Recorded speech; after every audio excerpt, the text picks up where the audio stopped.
তুমি যুবক, তোমার রক্তে আগুন, তোমার স্বপ্ন আকাশ ছোঁয়ার, তোমার জীবন এখন গড়ে তোলার সময়। এই সময় ভুল পথে হারিয়ে গেলে ভবিষ্যৎ এক মুঠো আফসোস ছাড়া আর কিছু থাকবে না। এই ভিডিওটি তাদের জন্য যারা নিজেকে জয় করতে চায়। যে নিজের লালসা দমন করতে পারে সেই আসল বিজয়ী। হস্তমৈথুন যদি নিয়ন্ত্রণের বাইরে চলে যায় তাহলে তা শুধু সময় নয়, মন, শরীর ও আত্মাকে দুর্বল করে তোলে। স্মরণ রেখো, সময় চলে যায় কিন্তু সময়ের অপচয় কখনো ফিরে আসে না। প্রতিদিনের এই ক্ষণিক আনন্দ তোমার ভবিষ্যতের সবচেয়ে বড় শত্রু হয়ে উঠছে। তোমার শক্তি, সাহস, স্বপ্ন, এই মুহূর্তে তুমি যেটা বেছে নিচ্ছ সেটাই নির্ধারণ করছে তুমি কে হতে যাচ্ছ।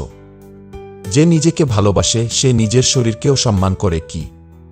তুমি কি জানো, প্রতিবার তুমি যখন নিজের উপর নিয়ন্ত্রণ হারাও তুমি নিজের আত্মবিশ্বাসকে আঘাত করো। নিজেকে প্রশ্ন করো, আমি কি এই সাময়িক আনন্দের জন্যই জন্মেছি?